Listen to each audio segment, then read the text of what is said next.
सत्य वचन, अमर वचन, जीवित वचन, दिव्य वचन, सत्य वचन, अमर वचन, जीवित वचन। साई दा बामा बनी दा बामा बगरे सा निरे सा निरे सा निरे सा निरे सा। दिव्य वचन, सत्य वचन, अमर वचन, जीवित वचन, दिव्य वचन, दिव्य वचन।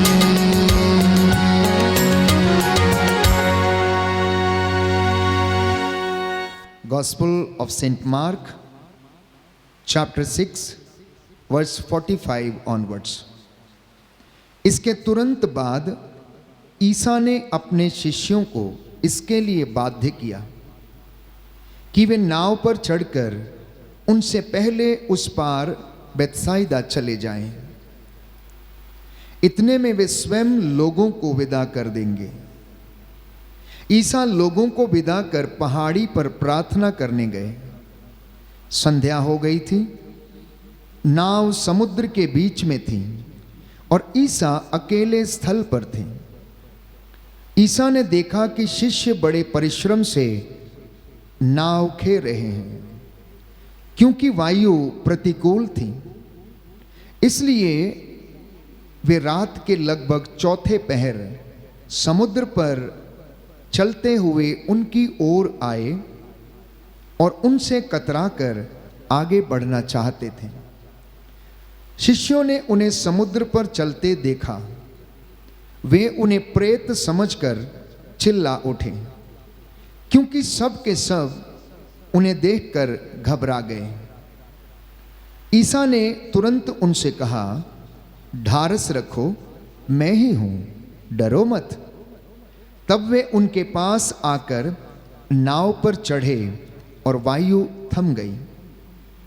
शिष्य आश्चर्यचकित रह गए, क्योंकि वे अपनी बुद्धि की जड़ता के कारण रोटियों के चमत्कार का अर्थ नहीं समझ पाए थे। Hallelujah, hallelujah. यीशु की स्तुति हो, यीशु की स्तुति हो। यीशु को धन्यवाद, यीशु को धन्यवाद। हे प्रभु यीशु, हे प्रभु यीशु, आपके वचन आपके वचन आत्मा और जीवन है। आत्मा और जीवन है। इन वचनों के द्वारा इन वचनों के द्वारा मेरे घर में, मेरे बच्चों के जीवन में मेरे बच्चों के जीवन आशीष आ जाए। आशीष आ जाए। मेरे बिजनेस में, मेरे कामकाज में, मेरे कामकाज मेरी में, संस्थाओं में मेरी संस्थाओं में तेरी महिमा और अनुग्रह प्रकट होने पाए।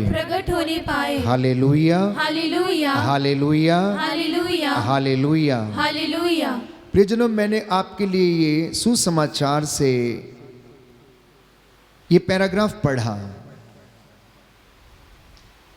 और सुसमाचार के इस अंश की ये शिक्षा है कि इसका एक निष्कर्ष निकलता है कि प्रभु आपकी और मेरी चिंता करता है। प्रभु आपकी और मेरी चिंता करता है। लिखा है कि चेले बड़ी मेहनत के साथ अपनी नाव खे रहे थे, क्योंकि वायु प्रतिकूल थी।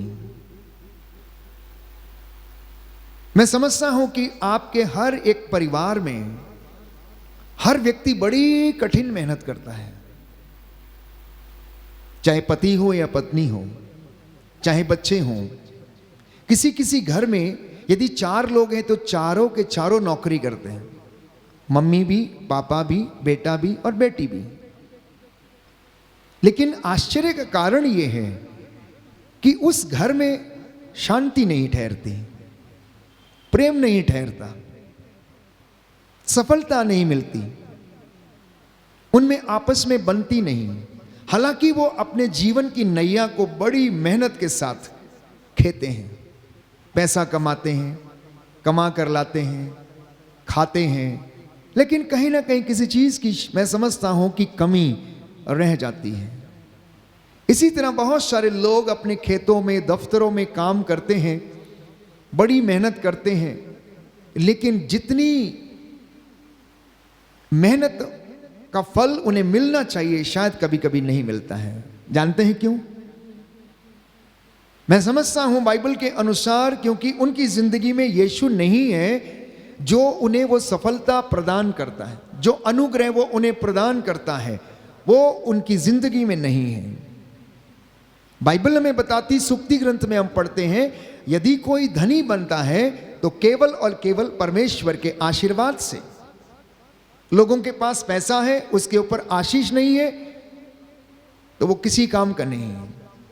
लोगों ने विवाह रचाए, शादियां की, लोग जीते हैं, जीवन व्यतीत करते हैं, लेकिन यदि उस घर में बरकत नहीं है, प्रेम नहीं है, तो ईश्वर का आशीर्वाद वहां पर नहीं है। तो परमेश्वर जब आपके घर में निवास करता है, यीशु जब आपके घर में कदम रखता है, तो उद्धार आता है, शांति आती है, चंगाई होती है। अब एक बहुत साधारण सा उदाहरण मैंने आपके लिए पढ़ा बाइबल से कि ईसा समुद्र पर चलते हैं। ईसा समुद्र पर चलते हैं, अपने चेलों की देखरेख करने के लिए जाते हैं, उनकी चिंता करते हैं। वो उन्हें देखते हैं कि उनके चेले कितनी मेहनत कर रहे हैं और कितनी मुश्किल से अपनी नाव को खे रहे हैं। वो उनके पास से चले जाना चाहते थे, इसलिए वो चौथे पहर पानी पर चलते हैं और समुद्र के ऊपर वो चलकर आगे बढ़ते हैं। चेले उन्हें देखकर डर जाते हैं। उन्होंने सोचा कोई प्रेत पानी के ऊपर चल रहा है, क्योंकि अभी तक ऐसा उन्होंने कभी अनुभव नहीं किया था। प्रभु उन्हें सांत्वना देते हैं और उनसे यही कहते हैं कि डरो मत, मैं ही हूं, डरो मत, मैं ही हूं।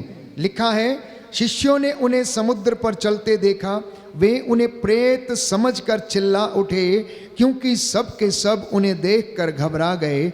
ईसा ने तुरंत उनसे कहा, ढारस रखो, मैं ही हूं, डरो मत। तब वे उनके पास आकर नाव पर चढ़े और वायु थम गई। वायु थम गई। ईसा के नाव पर कदम रखते ही वायु थम गई, तूफान थम गया।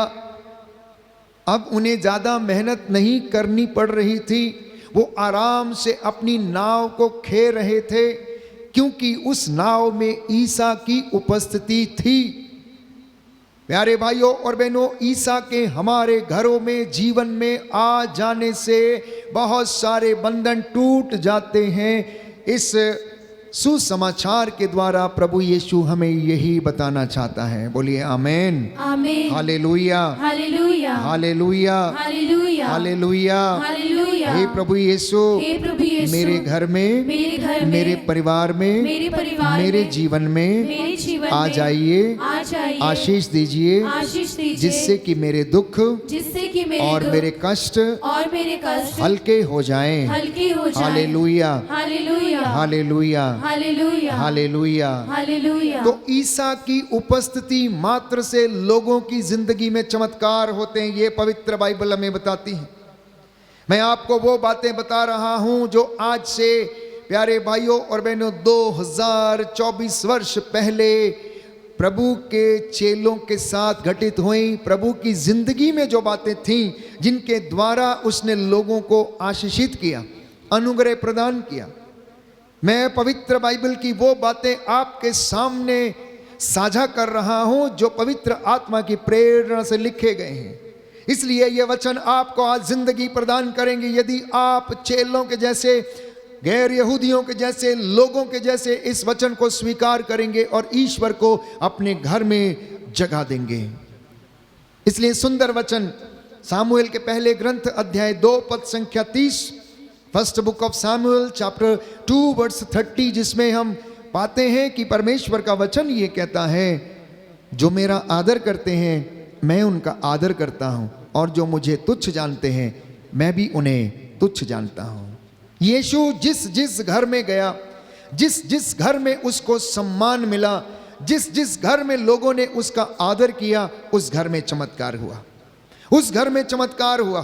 काना के विवाह में प्यारे भाइयों और बहनों, अंगूरी के समाप्त होने पर यीशु जो कि वहां पर मौजूद थे, अपनी मां के निवेदन पर उस घर के मालिक के लिए अंगूरी का प्रबंध करते हैं। किसी घर में जहां पर विवाह भोज हो, वहां पर कोई महत्वपूर्ण चीज यदि समाप्त हो जाए तो घर के मालिक को बेइज्जती महसूस होती है, लेकिन प्रभु यीशु ने घर के मालिक को बेइज्जत नहीं होने दिया। उसने उसकी लाज रखी, क्योंकि उस व्यक्ति ने ईसा को अपने घर में आमंत्रित किया था। उस व्यक्ति ने ईसा को अपने घर में आमंत्रित किया था और यीशु मसीह उस दिन अपने चेलों और अपनी मां मरियम के साथ उस घर में थे। और जिस घर में यीशु हो तो उस घर में किस चीज की कमी हो सकती है, ये बात हमें समझ में आती है। सुनिए ध्यान से, जिस घर में यीशु हो या जिस घर में यीशु है तो उस घर में किस चीज की कमी हो सकती है? किसी चीज की कमी नहीं हो सकती। प्यारे भाइयों और बहनों, मां मरियम ने निवेदन किया कि इस घर में अंगूरी समाप्त हो गई है। उसने उससे कहा कि मेरा अभी समय नहीं आया है। मां मरियम ने चेलों से कहा, देखो जैसा ये कहता जाए वैसा ही करते जाना, क्योंकि मां मरियम ने यीशु के बचपन से उसे ऐसे चिन्ह चमत्कार करते हुए देखा था और वो जानती थी कि यीशु, प्यारे भाइयों और बहनों, असंभव को संभव कर सकता है। इसलिए यीशु ने क्या किया? चेलों से कहा, इन मटकों को जो वहां पर पड़े हुए थे पानी से भर दो। इन मटकों को पानी से भर दो। उन्होंने भर दिया और उसके बाद उन्होंने कहा, अब इसे निकाल कर ले जाओ और भोज के प्रबंधक को दे दो। उसने चखा और ऐसी अंगूरी का स्वाद उसने लिया जो आज तक उसने पहले कभी नहीं चखी थी। जो आज तक उसने पहले कभी नहीं चखी थी, वो आश्चर्यचकित हो गया।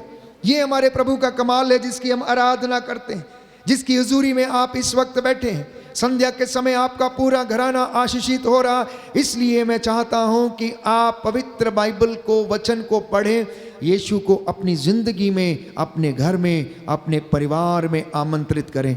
आपकी जिंदगी से तूफान थम जाएंगे, बीमारियां चली जाएंगी, बंधन टूट जाएंगे, अहंकार, ईर्ष्या, द्वेष समाप्त हो जाएगा यदि आप पवित्रता में, विश्वास के साथ, ईमानदारी से इस वचन को ग्रहण करेंगे। बोलिए आमीन, आमीन, हालेलुया, हालेलुया, हालेलुया, हालेलुया। यीशु की स्तुति हो, यीशु की स्तुति यीशु हो, को धन्यवाद। यीशु को धन्यवाद। हे प्रभु यीशु, हे प्रभु यीशु, मेरे जीवन में मेरे जीवन रोग में बीमारी का, रोग बीमारी का, दुष्ट आत्माओं का, दुष्ट आत्माओं बुराई का, की आत्मा का बुराई की आत्मा कोई का अधिकार नहीं है। कोई अधिकार मुझे नहीं है। आशीष दीजिए मुझे आशीष जिससे दीजिए, कि मैं जिससे कि आपकी मैं हजूरी में आपकी सदा हजूरी में बना रहूं। सदा बना रहूं। आमीन। आमीन। दूसरा उदाहरण हम जानते हैं, बाइबल हमें बताती, प्यारे भाइयों और बहनों, योहन का सुसमाचार अध्याय 11 पद संख्या 1 से 14।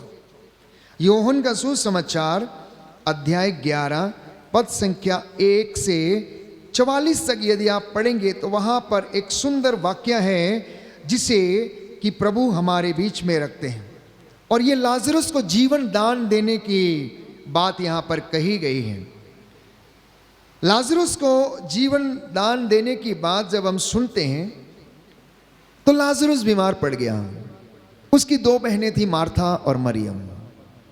उन्होंने ईसा को कहला भेजा कि भाई बीमार पड़ गया है, इसलिए आप उसे मिलने के लिए आ जाइए।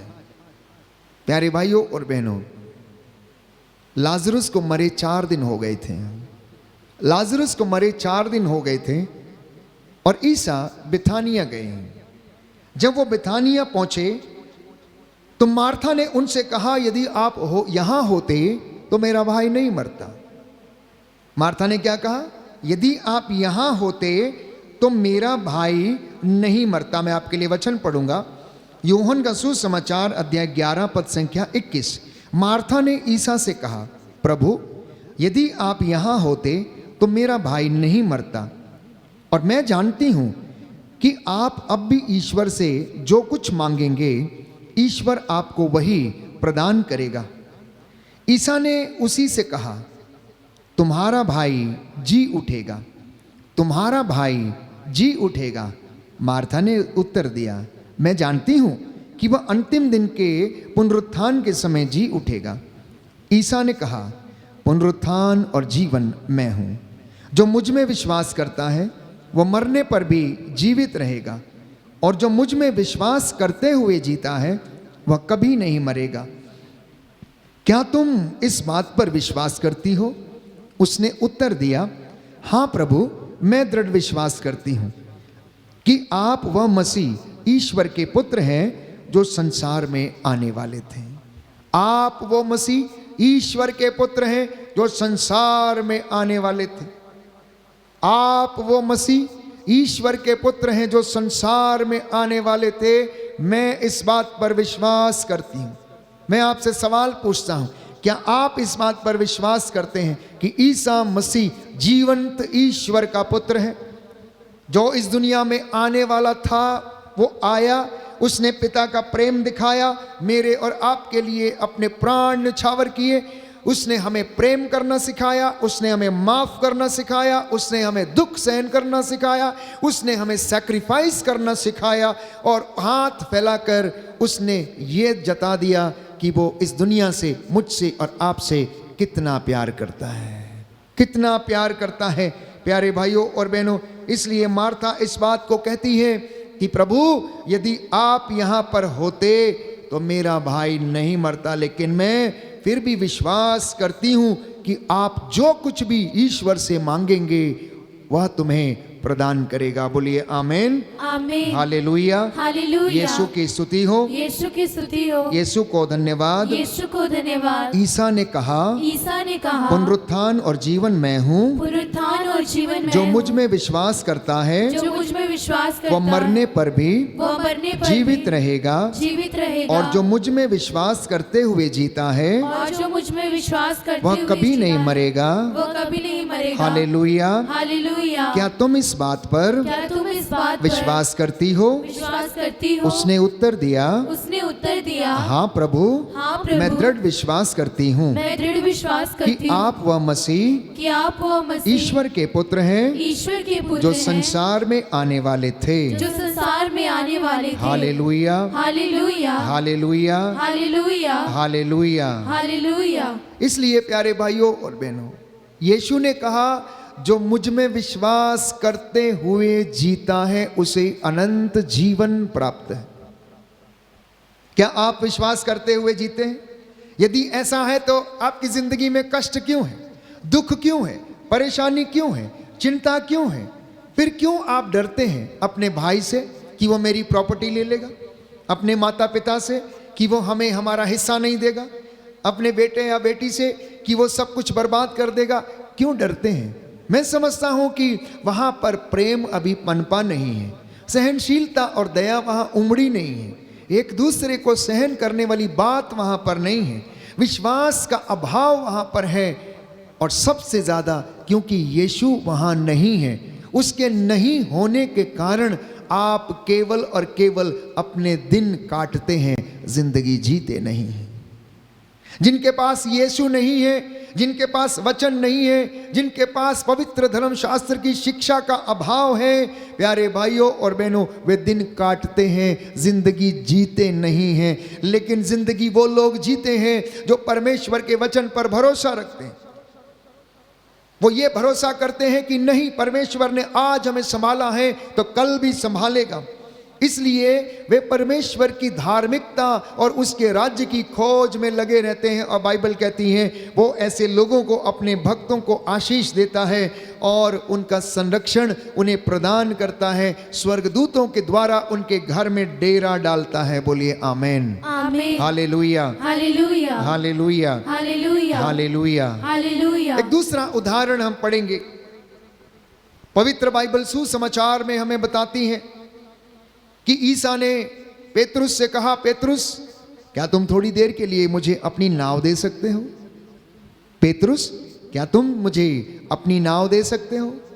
पेतरुस ने कहा, ठीक है, आप मेरी नाव ले लीजिए, आइए और बैठिए। ईसा उसकी नाव पर चढ़े और वहां पर खड़े होकर वो उपदेश देने लगे। सैकड़ों लोगों की भीड़ सामने पहाड़ के ऊपर खड़ी उनका प्रवचन सुन रही थी। पेतरुस, जो सारी रात मछली मारने के बाद शायद वो थका हारा था, इसलिए नाव में बैठकर वो ईसा का वचन सुनने लगा। जैसा कि बाइबल में लिखा, ईसा अधिकार के साथ बोलते थे। यीशु के जैसे ना तो आज तक कोई बोला, ना कोई बोलता है और ना ही समझता हूं कि कोई बोलेगा। प्यारे भाइयों और बहनों, केवल वो जिसे वो अभिषिक्त करे, जिसे वो बल प्रदान करे या जिसके द्वारा वो बोले, वो यीशु की ओर से बोलते हैं। तो पतरस ने यीशु का वचन सुना, पूरा दिन यीशु ने वचन सुनाया।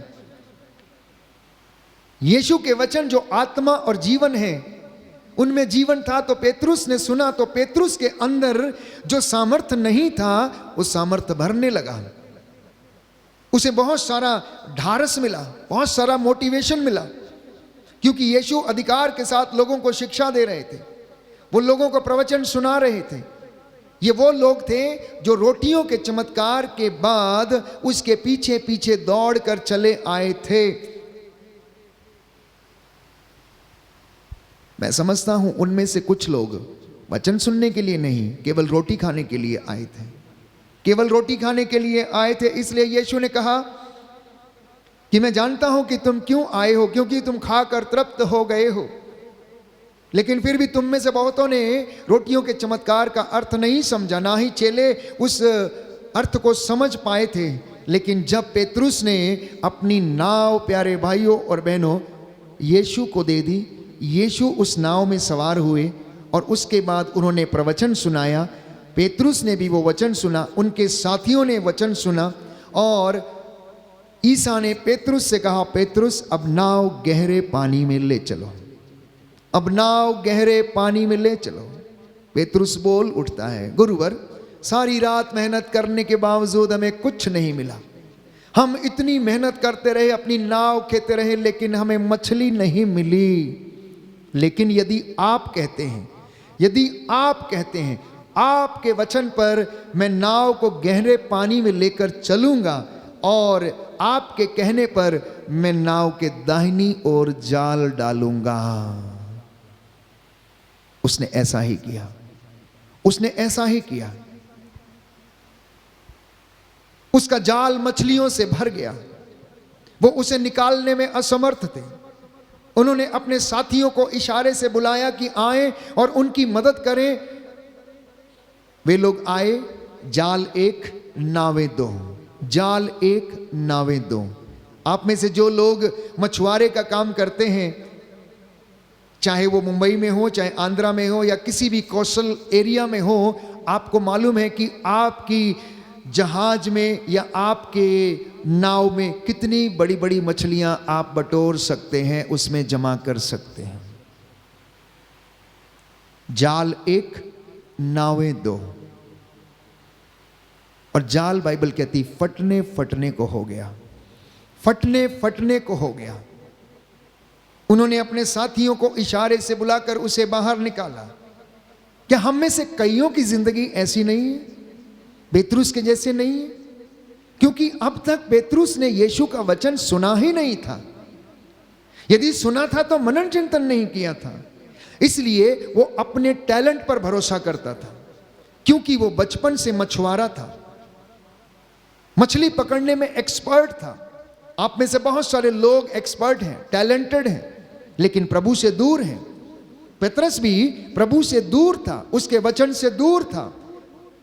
आप लोगों में से कुछ लोग यदि ये वचन स्वीकार कर रहे हैं तो आज ये वचन आपकी जिंदगी बदल देगा। मैं आपसे वादा करता हूं प्यारे भाइयों और बहनों, जब तक पेतरुस ने ईसा का वचन नहीं सुना था तब तक वो खाली मेहनत करता रहा और कुछ नहीं मिला। लेकिन उसका वचन सुनने के बाद, उसे ग्रहण करने के बाद, उसकी नाव मछलियों से भर गई, उसकी मेहनत सफलता लाई और उसका घर, प्यारे भाइयों और बहनों, उसकी नाव मछलियों से भर गई और उसे उसने बेचकर अपना निर्वाह किया, जीवन निर्वाह किया। अपने परिवार के लिए वो बहुत सारी चीजें, मैं समझता हूं, खरीद कर लाया होगा।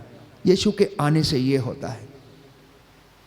यीशु के हमारे घर में, हमारे नाव में, हमारे बिजनेस में, हमारे कामकाज में, हमारी बुलाहट में, हमारी सेवकाई में, हमारे छोटे से धंधे में अगर यीशु को प्रथम प्राथमिकता दे दी जाए तो प्यारे भाइयों और बहनों, आप कभी भी गरीब नहीं रहेंगे।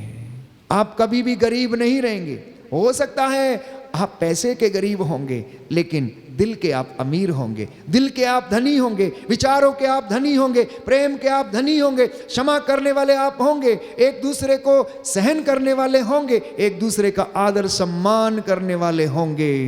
कई लोगों के पास धन है, संपत्ति है, लेकिन उनका कोई फायदा नहीं है। इसलिए एक सुंदर दोहा है, बड़ा हुआ तो क्या हुआ जैसे पेड़ खजूर, पंथी को छाया नहीं फल लागे अति दूर। बड़ा हुआ तो क्या हुआ जैसे पेड़ खजूर, पंथी को छाया नहीं फल लागे अति दूर। हम में से बहुतों की जिंदगी में कुछ ऐसा ही चलता है। जब तक परमेश्वर हमारी जिंदगी में काम नहीं करता, तब तक हम आशीर्वाद प्राप्त नहीं करते हैं।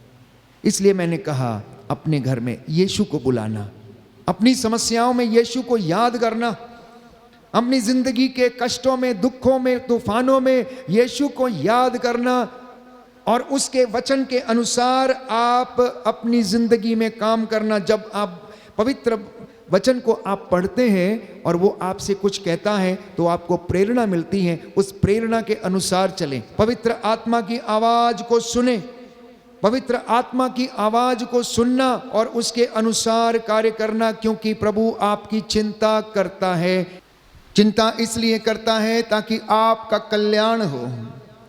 इतना ही नहीं, हमारा कल्याण वो कैसे करना चाहता, सर्वोत्तम वस्तुएं प्रदान करता। जैसे विवाह भोज में उसने सर्वोत्तम अंगूरी उस घर के मालिक को प्रदान की, वैसे ही जो उस पर श्रद्धा रखते हैं वह उन्हें सर्वोत्तम अंगूरी प्रदान करता। बोलिए आमेन, आमीन। और ऐसी सर्वोत्तम अंगूरी के साथ साथ हमें वो सर्वोत्तम आशीष प्रदान करता। The best blessings he gives to each and every one of us, those who remember him, those who worship him, those who honour him, those who sing praises to him.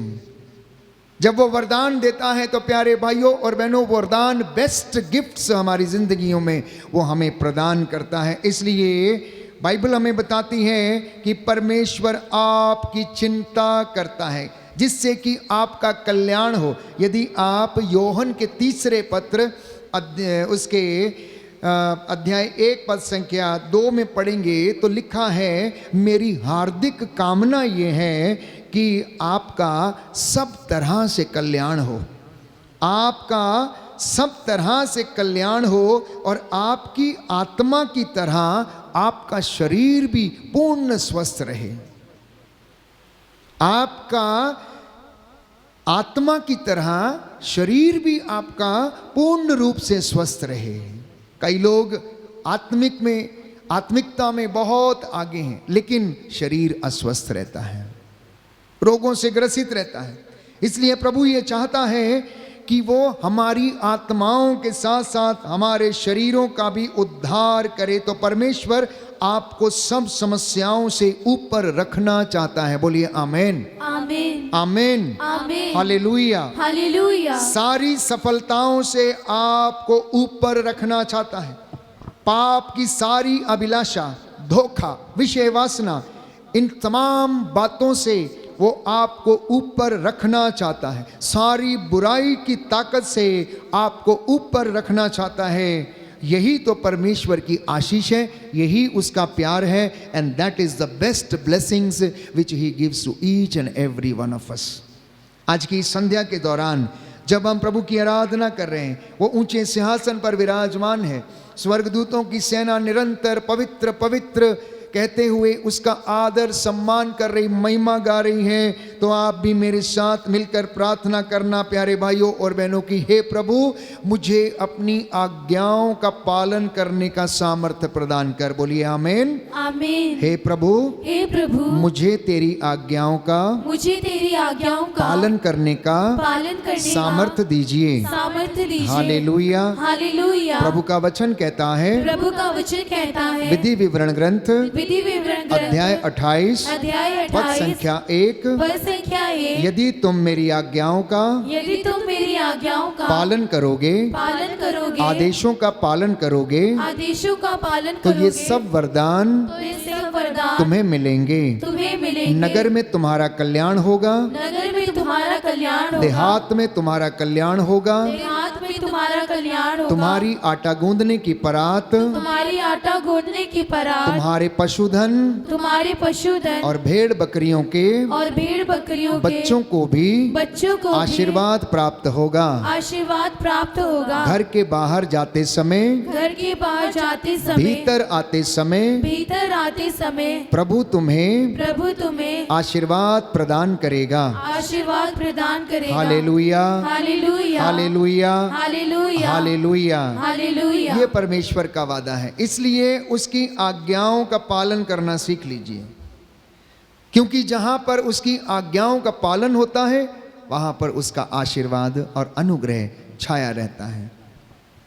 जब लोग उस ईश्वर की आराधना करते हैं, क्योंकि वो आत्मा है, तो वो आपको और मुझे आत्मा से भरता और स्वतंत्रता प्रदान करता। इसलिए कुरिन्थियों के दूसरे पत्र अध्याय 3 पद संख्या 17 में लिखा, जहां आत्मा है वहां स्वतंत्रता है। जब हम आत्मा के लिए प्रार्थना करते हैं तो वो हमें आशीर्वाद देता और वह हमें शुद्ध करता है। जब आत्मा अधिकार लेता है तो सामर्थ्य आ जाता है, हमें वचन समझ में आने लगते हैं, अनुग्रह मिलने लगता है, महिमा हमारी जिंदगी में होने लगती है। जैसे पतरस ने उस वचन को समझा, ईश्वर के आत्मा ने उस पर यह प्रकट किया कि तू ये बोल कि ईसा जीवंत ईश्वर का पुत्र है। हे प्रभु, तुझे छोड़कर हम कहाँ जाएं, क्योंकि तेरे वचनों में अनंत जीवन का संदेश है। कब ये प्रकट हुआ? जब आत्मा ने पेतरुस के ऊपर प्रकटीकरण किया। तो यीशु ने पेतरुस से कहा, पेतरुस, सिमोन योनस के पुत्र, ये किसी निरे मनुष्य ने नहीं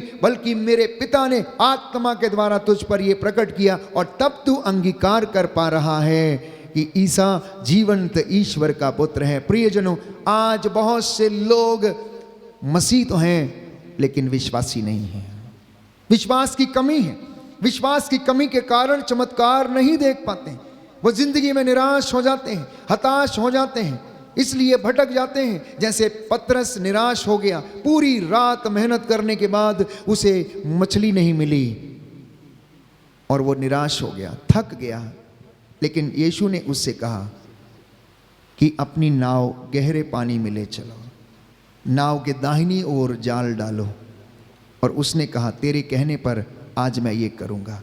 आप में से जितनों ने ये वचन सुना है, ऑनलाइन यूट्यूब चैनल के माध्यम से जितने भी लोग ये वचन सुन रहे हैं, आज यीशु के वचन के अनुसार अपनी ज़िंदगी में निर्णय लेना। चाहे वो पढ़ने लिखने वाले बच्चे हों, चाहे वो विवाहिक जीवन की तैयारी कर रहे हैं वो बच्चे हों, चाहे वो नौकरी की तलाश में हैं वे लोग हों, चाहे कोई घर बनाना चाहता है या अन्यत्र कहीं खेत खरीदना चाहता है या दुकान चलाना चाहता है, बच्चों की परवरिश करना चाहता है, वचन को पढ़ना और वचन के अनुसार अपने घर का देखभाल करना, पालन पोषण करना। मैं आपको विश्वास दिलाता हूँ, आप उसकी दया से, महिमा से वंचित नहीं रहेंगे। आइए हम प्रार्थना करें कि प्रभु हमारी ज़िंदगी से बंधन टूटें, हमारी ज़िंदगी में अनुग्रह छाए, हमारी ज़िंदगी में आशीष आए। प्रभु से कहें, तोड़ दे, सारे बंधन तोड़ दे, निराशा के बंधन, अविश्वास के बंधन, धागे ताबीज़ों के बंधन, तंत्र मंत्र जादू टोने के बंधन, ईर्ष्या द्वेष अहंकार के बंधन, हर प्रकार की वासना अश्लीलता के बंधन, हर प्रकार के घृणा के बंधन, दलबंदी के बंधन, और ऐसे जो कुछ लाइलाज बीमारियों के बंधन है हमारी ज़िंदगी से टूटे। प्रभु से आशीष मांगेंगे, उसकी वेदी की ओर आप देखना, अपनी दृष्टि प्रभु की ओर लगाना, ब्लेसड सैक्रामेंट की ओर देखना, जहाँ प्रभु यीशु पूरे अपने महिमा और सामर्थ्य का जो अधिकारी है मौजूद है। प्यारे भाइयों और बहनों, आपके परिवार को अनुग्रह प्रदान करे। आमीन।